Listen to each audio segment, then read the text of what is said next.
Assalamualaikum warahmatullahi wabarakatuh. Perkenalkan, nama saya Rolis Agustin dari jurusan Sosiologi, Fakultas Ilmu Sosial dan Ilmu Politik. Nah, di sini saya akan menjelaskan terkait fenomena krisis kemanusiaan dan peradaban. Krisis kemanusiaan menjadi fenomena yang terus saja muncul dari masa ke masa. Walaupun pada saat ini dunia sudah memasuki abad ke-21, krisis kemanusiaan masih saja melanda umat manusia, yang mana krisis kemanusiaan ini merupakan suatu kondisi yang mana hak-hak dasar bagi seorang manusia tidak terpenuhi. Hak-hak seperti untuk hak hidup, hak untuk memperoleh rasa aman, dan hak untuk memperoleh keadilan tidak mampu diperoleh oleh seorang individu. Dalam menghadapi krisis kemanusiaan dan peradaban ini, yang harus kita lakukan yaitu memajukan kesadaran akan etika, sehingga suatu perbedaan yang ada dalam masyarakat tidak menimbulkan konflik yang membuat perbedaan tersebut menciptakan pertumbuhan dan sikap saling mengasihi, menghargai sesama manusia, dengan mengembangkan sikap peduli terhadap manusia. Maka dengan kesadaran akan etika akan menciptakan kehidupan yang damai tanpa menghilangkan sikap kemanusiaan. Dapat disimpulkan pula bahwa krisis kemanusiaan merupakan pangkal dari krisis etika dari setiap individu atau manusia. Kelangkaan wawasan dan pengetahuan etika mendorong merajalelanya perusakan yang kemudian mengarah kepada perusahaan dunia dan sistem tatanan yang ada di dalamnya. Proses peradaban manusia di berbagai belahan negara di dunia tidak lain adalah masalah etika, yaitu rendahnya kapasitas apresiasi terhadap peradaban. Seperti contohnya, makanan, air bersih, atau tempat tinggal yang aman. Krisis kemanusiaan yang melanda umat manusia disebabkan oleh konflik yang ada di lingkungan atau daerah tempat mereka hidup. Konflik tersebut disebabkan oleh berbagai perbedaan di antara kelompok-kelompok di dalam masyarakat, seperti perbedaan ras, etnis, dan juga bahkan perbedaan agama, serta kepercayaan yang mereka anut. Padahal, jika kita ketahui setiap manusia pastinya memiliki perbedaan. Namun, jika kita melihat suatu perbedaan tersebut sebagai suatu masalah, maka hal tersebut akan menimbulkan suatu konflik di dalam kehidupan manusia, baik itu dalam jangka waktu yang singkat atau bahkan dalam jangka waktu yang sangat lama. Keberagaman etnis tercatat sebanyak 135 etnis berada di Myanmar, sehingga hal tersebut memiliki dampak positif yang dimana Myanmar kaya akan budaya, namun dibalik itu semua dengan keberagaman etnis dan budaya Myanmar sangat rentan terhadap konflik antar etnis, salah satunya konflik yang saat ini terjadi, yaitu konflik antara etnis Rohingya dengan etnis Buddha lahir. Krisis kemanusiaan pada abad ke-21 ini merupakan sebuah isu yang menjadi tantangan besar dunia global saat ini. Meluasnya kekerasan dan sikap apatis suatu negara menjadi topik terkini untuk diperdebatkan di era demokrasi yang menjunjung tinggi nilai hak asasi manusia. Sebagai negara yang tengah menuju demokrasi, Myanmar menghadapi krisis kemanusiaan yang terjadi antara pemerintah Myanmar dengan salah satu etnis minoritas di bagian Rakhine Utara. Rohingya sebagai etnis minoritas di Myanmar dengan total populasi sebanyak 1,1 juta jiwa sering mendapatkan kekerasan dari pemerintah Myanmar yang mengarah ke aksi genosida. Bentuk kekerasan dialami Rohingya seperti penolakan pemberian kewarganegaraan, pembatasan ruang gerak untuk berpindah, pembatasan untuk bereproduksi, pembatasan dalam kegiatan ekonomi, pembatasan dalam bidang pendidikan, penahanan dan penyiksaan pelecehan terhadap kaum wanita, dan pembatasan pernikahan. Krisis kemanusiaan dapat diartikan sebagai individualistis, konsumeristis, materialistis, hedonistis, kompetisi tidak sehat, permisif, dan kecemasan. Wujud krisis kemanusiaan yang pertama yaitu individualistis. Salah satu produk buruk era modern ialah individualis, mementingkan diri sendiri. Nurholis Majid mengatakan, era modern yang dinahkodai oleh sistem industrialisasi yang zaklik, fungsional, dan tak kenal pribadi karena mengejar untung setinggi-tingginya menyebabkan tumbuh kembangnya kepribadian ketidakmanusiawi, yaitu aliansi seseorang dari diri dan kemanusiaannya sendiri. Dari sini, lambat laun menciptakan secara meluas akan individu yang hanya lebih fokus dan terkonsentrasi memikirkan dan mengurus kepentingan dirinya sendiri, tanpa berempati untuk mendistribusikan pikiran dan aktivitasnya dalam mengakses kepentingan orang lain. Era modern telah menimbulkan abrasi sosial yang sangat parah, yaitu dengan mengerdilkan semangat kebersamaan, kegotong royongan, dan tolong-menolong dalam kehidupan masyarakat. Dan sekarang ini sudah terdengar jargon, urus saja diri sendiri, tidak usah urus orang lain. Yang kedua, yaitu konsumeristis. Penyakit lain era modern ialah konsumeristis, yaitu menempatkan harta satu-satunya sarana kebahagiaan.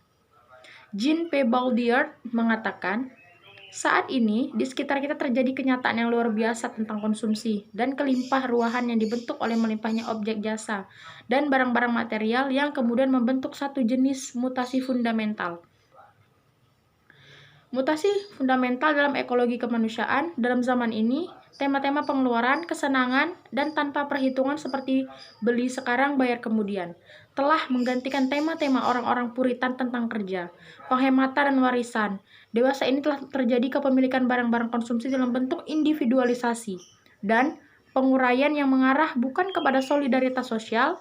Di tengah-tengah masyarakat modern dewasa ini telah terkondisi egoisme, disfungsional, kemubaziran, dan penurutan hawa nafsu terhadap barang-barang konsumsi. Yang ketiga adalah materialistis. Penyakit era modern yang senyawa dengan penyakit konsumeristis ialah materialistis atau hamba materi.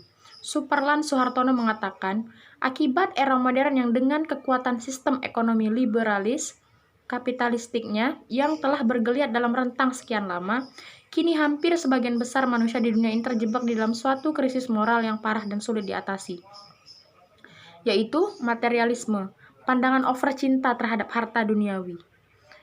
Mekasin mengatakan, kini untuk memperoleh materi, orang tidak jarang mengabaikan penghormatan atas martabat. Akibat tuntutan era modern, kini sejumlah besar individu tidak merasa malu dan berdosa dengan menghalalkan segala cara dalam menghalalkan dan memperoleh harta untuk menggapai sebuah kehidupan yang mewah. Karena itu, kini perilaku seperti manipulasi dalam bisnis berkelas modern, rentenir dalam kehidupan masyarakat, akan rumput, korupsi dalam menjalankan jabatan, dan lain-lain, menjadi perilaku dan peristiwa sehari-hari yang amat biasa. Yang keempat adalah hedonistis. Penyakit lain pula era modern ialah hedonistis, mencari kenikmatan jasmaniah belaka. Afzalur Rahman mengatakan, kini terjadi perubahan objek dan perubahan kebutuhan hidup masyarakat.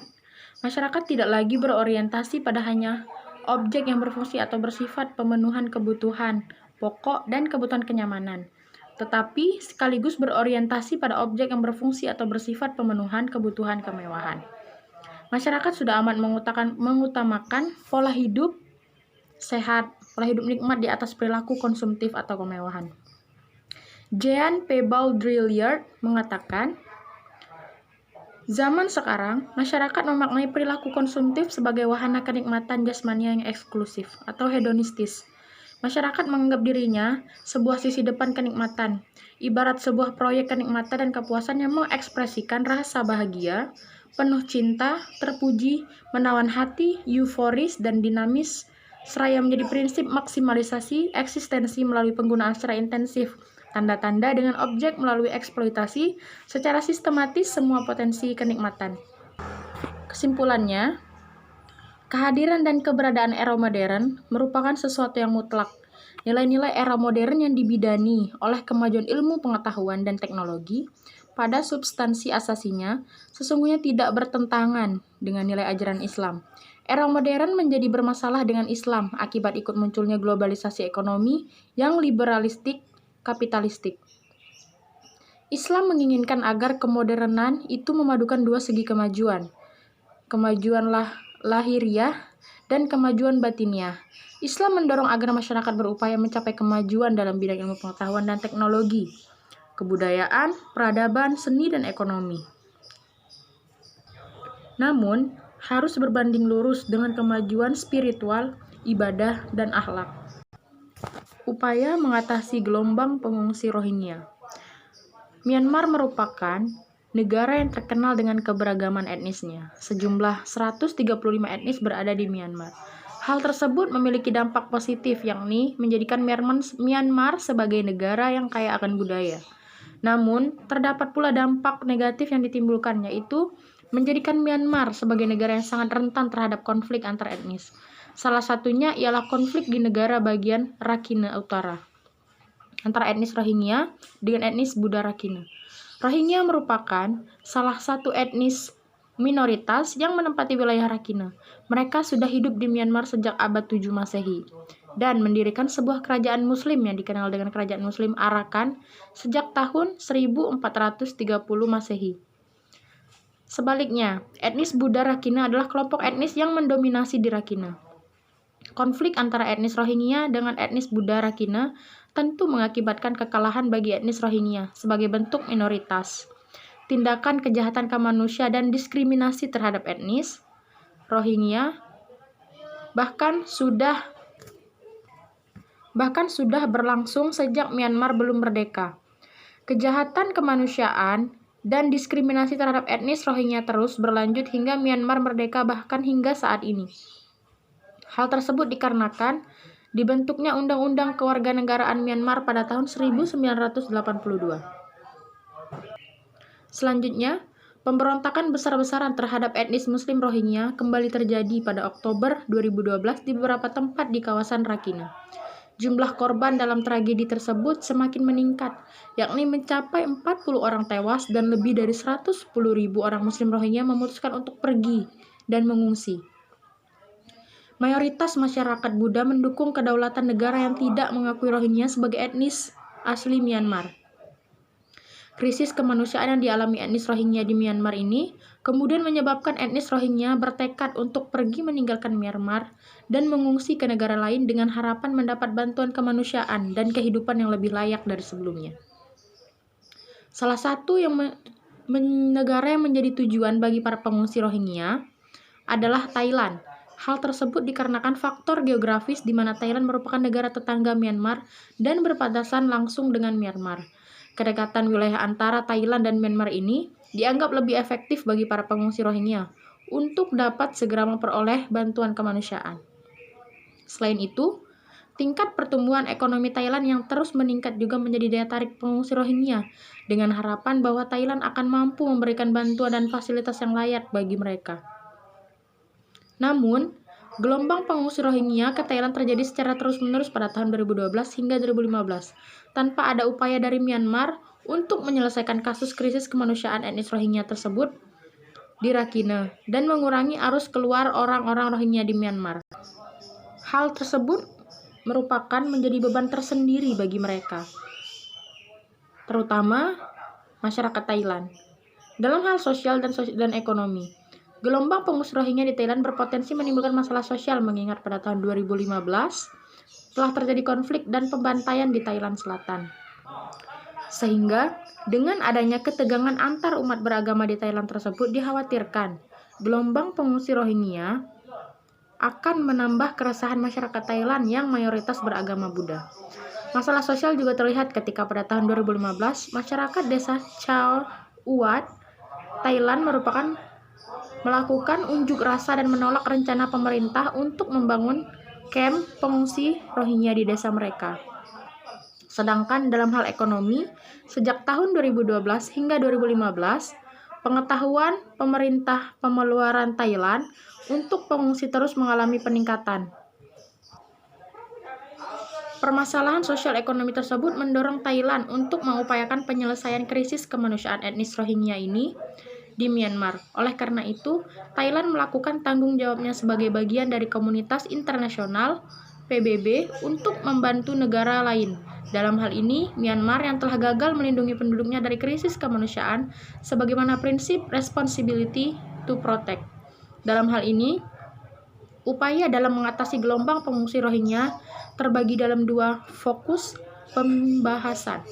Pertama, terkait upaya menangani pengungsi Rohingya yang ada di Thailand, yaitu menyangkut pemberian fasilitas pengungsi dan bantuan-bantuan kemanusiaan lainnya. Kejahatan kemanusiaan dan diskriminasi terhadap etnis Rohingya terus berlanjut dan memuncak pada tahun 2012. Pada Juni 2012, etnis Buddha Rakhine melakukan serangan dan pembantaian terhadap etnis Rohingya dikarenakan adanya tuduhan bahwa seorang wanita Buddha telah diperkosa oleh warga etnis Rohingya. Pemberontakan tersebut mengakibatkan puluhan warga Muslim Rohingya tewas dibunuh. Konflik ini juga mengakibatkan Muslim Rohingya kehilangan tempat tinggalnya karena rusak dan terbakar saat konflik berlangsung. Konflik ini menyebabkan sekitar 75.000 rakyat etnis Muslim Rohingya mengalami kekerasan antar dua kelompok etnis dua wilayah Rakhine tersebut. Konsep krisis kemanusiaan.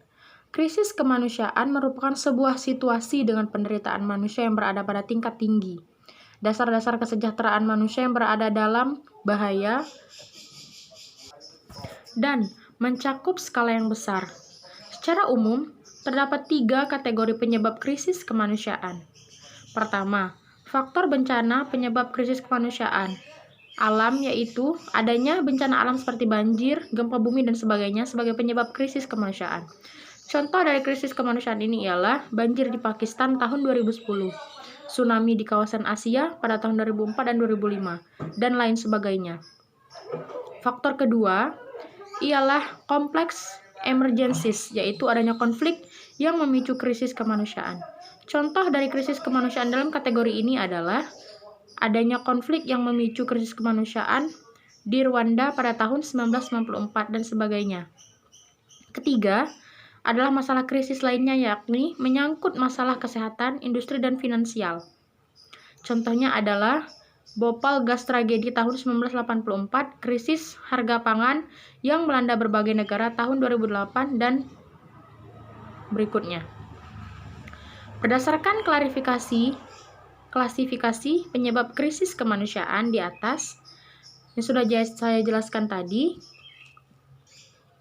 berdasarkan klasifikasi penyebab krisis kemanusiaan, kasus krisis kemanusiaan etnis Muslim Rohingya termasuk dalam kategori kompleks emergencies.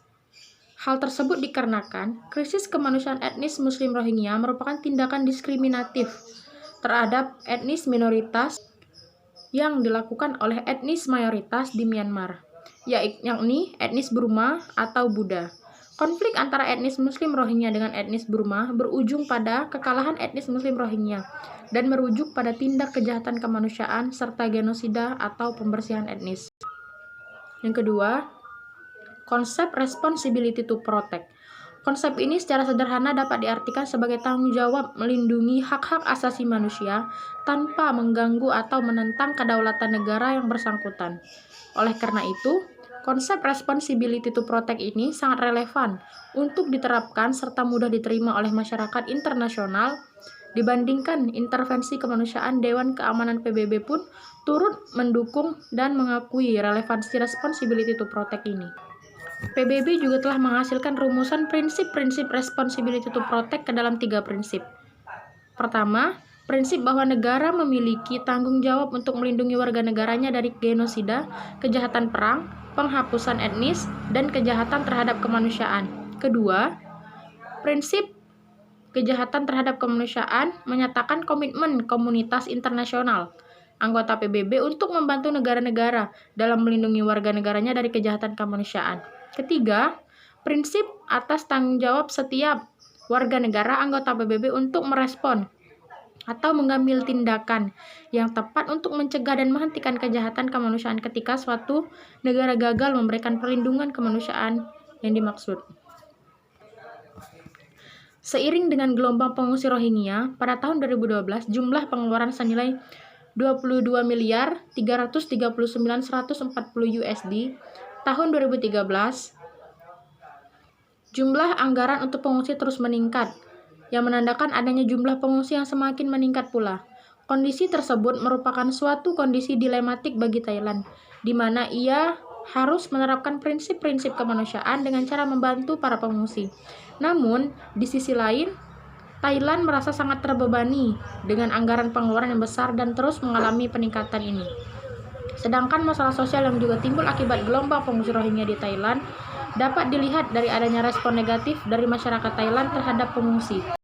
Dengan ini, dalam menghadapi krisis kemanusiaan dan peradaban, maka yang harus kita lakukan yaitu memajukan kesadaran akan etika sehingga suatu perbedaan yang ada dalam masyarakat tidak menimbulkan konflik yang membuat perbedaan tersebut menciptakan pertumbuhan dan sikap saling mengasihi dan menghargai dengan mengembangkan sikap peduli sesama manusia.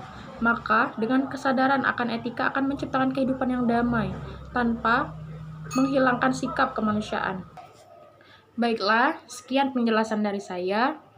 Jika ada kesalahan, saya meminta maaf. Wassalamualaikum warahmatullahi wabarakatuh.